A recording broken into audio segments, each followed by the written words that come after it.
We all deserve an education.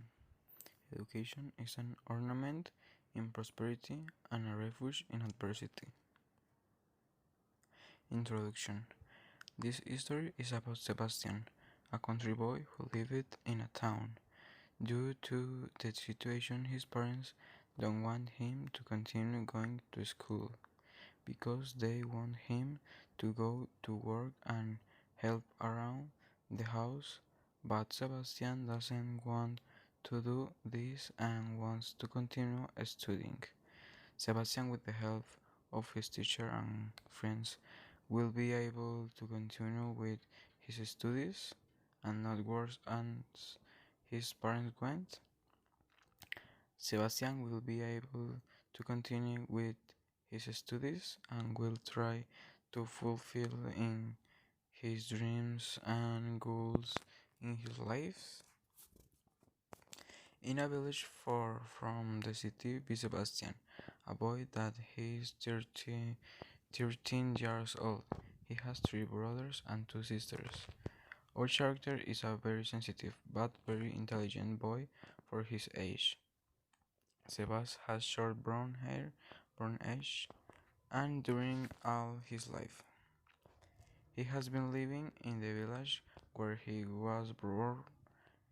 His parents don't have enthusiasm, they don't have commitment.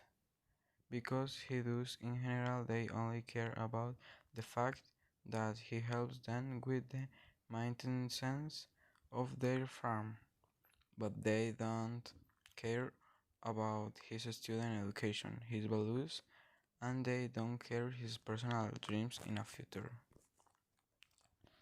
Sebas is a very friendly and responsible boy. He studies the fifth grade of primary school in a small school that is located on his sidewalk. From a very young age, Sebas has been very interested in his education because he finds in this a way to get out of his routine helping on his farm. On the morning of November 5, Sebas was at recess together with all his friends that they studied in Little Rarito del Saber School. When suddenly the teacher Diana approached him, who felt a great appreciation for our character because she considered him one of the best, and asked Sebas if he is excited to finish the school year and enter sixth grade. Sebas looked down and started crying, while all his classmates looked at him. Sebas said, "This is my last year here, teacher Diana, because at the end of this school year my parents will withdraw me from school to work on the farm the rest of my life. It always happened like this."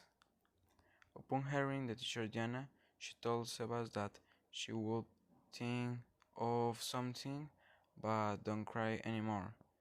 She doesn't like to see a little person as special like Sebas cry. Sebas wiped his tears and he left class with his friends. After class, his friends supported Sebas, and Sebas, who felt sad, now feels happy.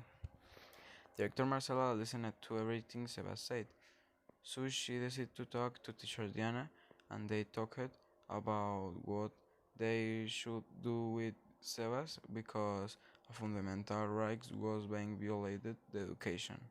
After a long talk between Dr. Marcela and teacher Diana, they decided to sue Sebas' parents and they hired a lawyer to take the case, since the education of a child is of vital importance. That is why the judge said that Seba's parents have to educate all their children since it's right that we all have. Seba's parents had two options, or give an education to all their children or not to do so and that the family welfare take care of them and take custody of them. In that case, in response to the judge, Seba's parents agreed to provide an education to all their children, but they required some time of financial help.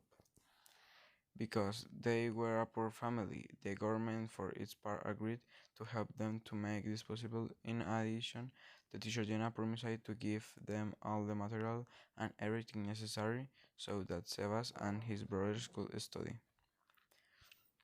From that day on, everything changed because Sebas and his siblings, upon learning what happened, felt for the first time the freedom of their lives and of making their decisions regarding their future. For this reason, as they grew up, they become brave, risky, positive, honest people, and above all with a good heart. As the years passed, Seba's parents also realized that they were doing wrong all that time. For this, they apologized to their children and supported them as much as they could.